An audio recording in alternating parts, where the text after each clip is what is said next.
그러나 변함없이 동행하시며 그늘이 되어주시는 이 마음에 하나님을 의지하며 또 이 시간 감사함으로 예배드리는 여러분 모두에게 하나님의 크신 은총이 충만하시기를 간절히 축원드립니다. 제가 올해는 서울로의 선교부장이라고 하는 직책을 맡고 일하고 있습니다. 그래서 특별히 노예 속에 있는 개척교회들, 작은 교회들을 살피게 되었습니다. 그런 가운데 다시 돌아보게 되는 것이 있는데 그것은 바로 교회의 본질에 관한 것이었습니다. 교회를 개척하는 데 있어서 무엇보다도 중요한 것은 이 교회의 본질이기 때문입니다. 그리고 더 나아가서 이제 54년의 역사를 가지게 된 우리 교회 또한 이 교회의 본질이 무엇보다도 중요하다라고 하는 사실입니다.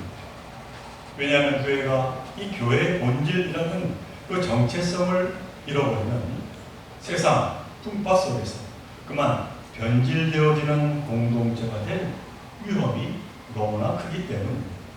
그러므로 이 시간 너무나도 중요한 교회의 본질에 대해서 다시 한번 함께 생각해보고 그 가운데 은혜를 나누어보고자 합니다. 여러분들이 다 배워서 또 들어서 아는 내용입니다만 이 교회는 그리스어, 다시 말해 헬라어로 에클레시아의 우리말 번역입니다. 그리고 이 신약 성경에서 이 말을 처음 쓴 사람은 다름 아닌 사도 바울입니다. 우리는 이 교회라고 하는 것은 건물이 아니고 사람들의 모임이라고 하는 사실을 잘 알고 있습니다. 그런데 당시에 이 사람들의 이 같은 모임을 가리키는 단어는 하나가 아니었습니다. 방금 제가 설명한 에클레시아라고 하는 단어와 함께 또 헬라어 중에 하나인 시나고게라고 하는 단어를 사용을 했습니다. 좀 더 구체적으로 말하면 주전 3세기경에 고대 이 히브리어 구약 성경을 이제 헬라어로 번역을 이제 하게 된 신학자 70인 번역 그 성경책에는 이 이스라엘의 회중 또는 공동체 모임을 뜻하는 단어를 번역할 때 이 에클레시아와 더불어서 시나고게라고 하는 이 두 단어를 혼용해서 썼다라고 하는 것이죠. 그런데 사도 바울 이 둘 가운데서 교회를 가리키는 단어로 시나고게가 아니라 에클레시아를 택했다라고 하는 사실입니다. 자, 여기서 우리는 한 가지 질문을 던져보게 됩니다. 사도 바울이 회중이나 공동체나 모임, 곧 교회라고 하는 뜻으로 이 시나고게가 아닌 에클레시아라고 하는 단어를 택한 이유가 우연일까? 아니면은 어떤 분명한 이유가 있었던 것일까요? 물론 여기에는 아주 확고한 이유가 있었습니다. 먼저 이 시나고게라고 하는 단어를 보면 이 단어 안에는 함께라고 하는 뜻과 가져오다 라고 하는 그 두 뜻을 품고 있기 때문에 이 시나고게는 그것을 풀어보면 한데 이끌어 모은 모임이라는 뜻입니다. 자, 그렇다면 에클레시아라고 하는 단어는 어떠한 뜻이 담겨 있는 걸까요?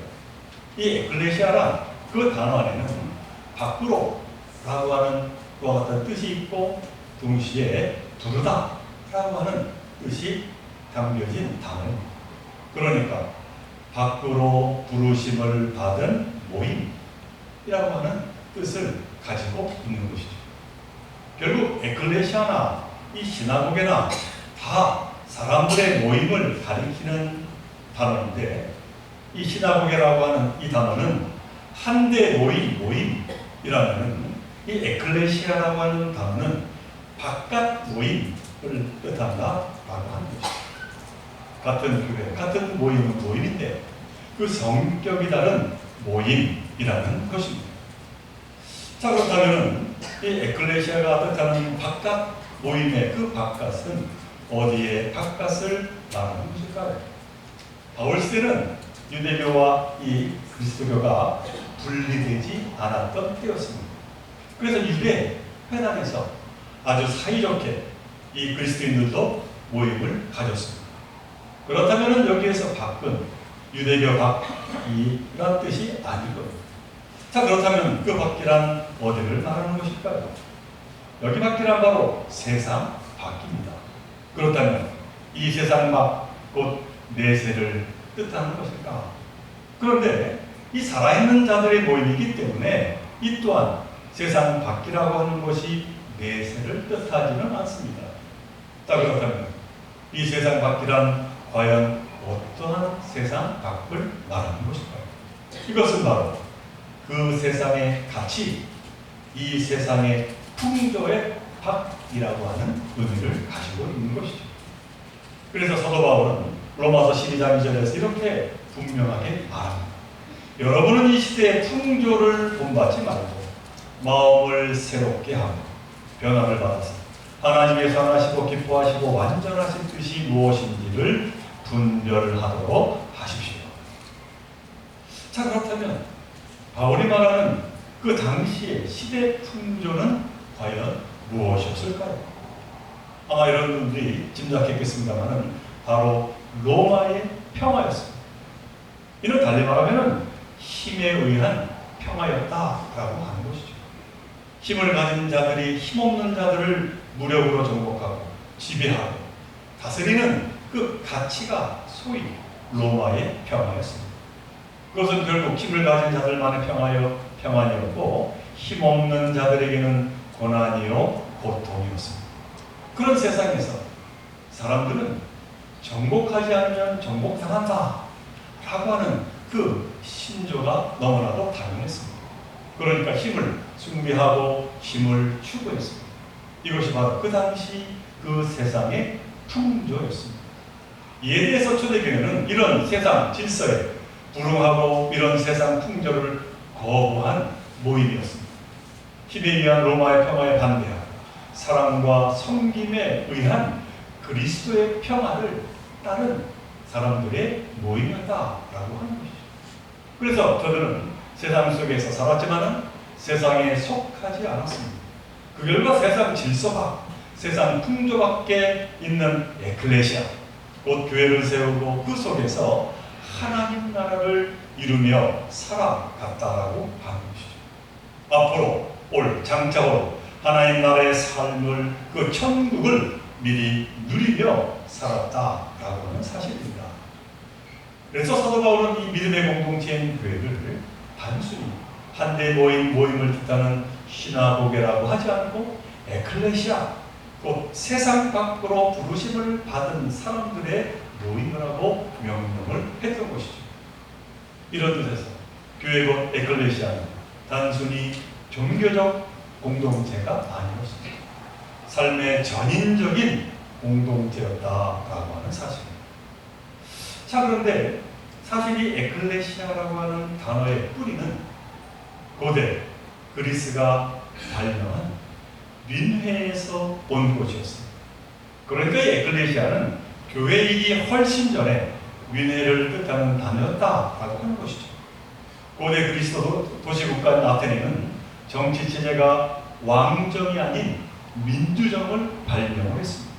그리고 이 민주정의 핵심은 전 시민들이 모여서 국가의 주요 의사를 결정하는 이 에클레시아, 곧 민회였다는 것이죠.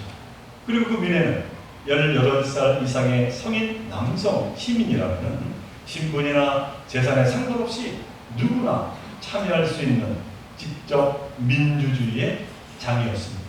왕정에 비하면 이 민주정은 그 당시에 참으로 선진화된 너무나 놀라운 정치 제도였다라고 하는 겁니다.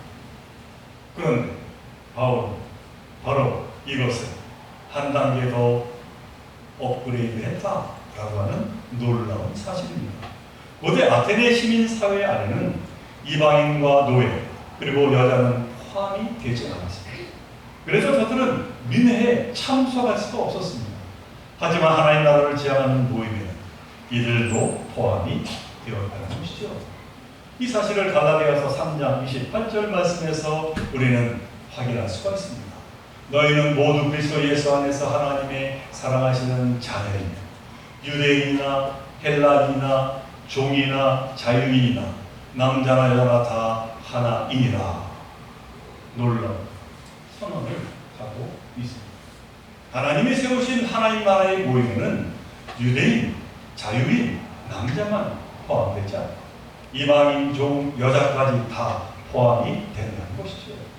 달리 말하면 포함되지 않는 사람이 없다는 겁니다. 누구나 초대되고 모두가 환대받았습니다. 배척과 차별이 없었습니다. 그게 세상 나라와 다른 하나님 나라이고 그 나라를 이 세상 속에서 미리 누리는 공동체가 바로 교회, 에클레시아였다라고 하는 것이죠. 자, 그렇다면 이 바울은 이 같은 하나님 나라 시민의 민회인 에클레시아 곧 교회를 어디에서 배우게 되었을까요? 이는 바로 예수 그리스도였다라고 하는 사실입니다. 예수님은 제자들과 그리고 죄인들과 함께 차별 없이 한 밥상 안에 둘러 앉았습니다. 그 대표적인 예가 마태복음 9장 10절에 나옵니다. 예수께서 마태의 집에서 앉아 음식을 잡수실 때 많은 세리와 죄인들이 와서 예수와 그의 제자들과 함께 앉았더니 이처럼 누구나 예수님의 식사 자리에 참여할 수가 있었습니다. 외인뿐 아니라 죄인도, 부자뿐 아니라 가난한 자도, 남성뿐 아니라 여성과 어린아이도, 유대인뿐 아니라 이방인, 건강한 사람뿐 아니라 병자도, 주인뿐 아니라 종도, 누구나 아무나 모두 다 초대되었고 함께 나누었다라고 하는 사실입니다. 그리고 그것에 대한 분명한 증거가 바로 오늘 본문의 말씀입니다. 오늘 본문 28절에서 예수님이 이렇게 말씀합니다. 수고하며 무거운 짐을 진 사람은 모두 내게로 오너라. 내가 너희를 쉬게 하겠다. 예수님은 수고하고 무거운 짐을 진 유대인, 남자, 의인만 오라고 하지 않았습니다. 모두 오라고 하셨습니다. 죄되는 사람은 아무도 없었습니다. 이렇듯 예수님은 모두를 초대하고 환대하고 품으셨습니다. 이것이 바로 교회이고 이 땅의 하나님 나라의 모습이고 에클레시아의 원형이다라고 하는 것이죠. 자, 그런데 오늘날 우리 교회는 어떻습니까? 세상의 가치보다, 세상의 풍조보다 더 세상적인 풍조에 많은 되어 있지 않습니까? 성경에 없는 교리라고 하는 담이 높이 생겨나지 않았습니까? 그래서 서로 판단하고 서로 배척하고 서로 적대합니다. 예수님은 담을 품으셨는데 지금 교회는 서로 구별하고 나누며 벽을 세우고 있습니다. 그러다 보니 교회를 다녀도 참된 안식이 없습니다. 포근함과 따뜻함과 그리고 무엇보다도 충만한 은혜가 사실은 너무나 적습니다. 하나님 나라를 지향하는 그 모습이 사라져 버리고 말았다는 것이죠. 오늘 본문에서 예수님은 그래서 우리에게 다시 한번 분명하게 말씀합니다. 수고하며 무거운 진 사람은 모두 내게로 오너라. 내가 너희를 쉬게 하겠다. 자, 그런데 여기서 예수님은 끝나지 않았습니다. 이어서 29절에서 이렇게 다시 말씀합니다. 내 멍에를 메고 나한테 배워라. 그리하면 너희는 마음의 쉼을 얻을 것이다. 우리는 주님께 가서 내 인생의 무거운 짐을 맡기고 싶습니다. 주님은 그렇게 우리를 책임져 주셨습니다. 그런데 주님은 거기에 더해서 우리에게 또 명하십니다. 당신의 멍에 곧 십자가도 우리 보고 매라고 그렇게 요청을 하십니다. 그래야 진정한 쉼을 얻을 것이라고 말씀을 하는 것이죠. 자, 그렇다면 여기 예수님 말씀하신 그 멍에와 십자가가 무엇입니까? 우리가 너무나 잘 알고 있습니다만 바로 사랑입니다. 그리고 섬김이며 희생입니다. 소대를 보고 배려하고 양보하고 포용하고 상대를 세워주는 것이 바로 우리의 멍에요 십자가다라고 하는 것이죠. 사랑하는 우리 종교 성도 여러분, 예수님 말한 멍에와 십자가는 바로 이런 사랑과 섬김에 있습니다. 그러므로 하나님은 우리 초원교회 이처럼 교회의 본질, 곧 세상에 갇힌 힘이 아니라 세상 밖에 갇힌 곧 사랑과 자비와 섬김과 희생으로 무장한 민의 공동체 에클레시아로 회복되기를 간절히 소망합니다. 그럴 때 우리는 이 땅에서 하나님 나라와 같은 너무나 은혜 넘치는 삶을 살아가게 될 줄로 믿습니다. 이 같은 교회를 다시 세워나가고자 다짐하는 저와 여러분 모두가 되시길 주님의 이름으로 간절히 축원을 드립니다. 함께 기도드립니다. 사랑하는 하나님, 우리 초원교회가 교회의 본질인 세상 밖에 교회 에클레시아로 다시 회복되게 하여 주옵소서. 그리하여 서로 배려하며 양보하고 이해하며 포용하고 서로를 세워주는 사랑 넘치는 공동체 섬김의 공동체가 되게 하여 주옵소서.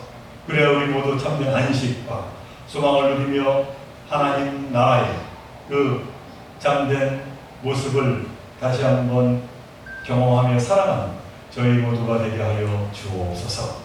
이 모든 간구 우리 생명 되시는 예수 이름으로 간절히 기도드리옵나이다.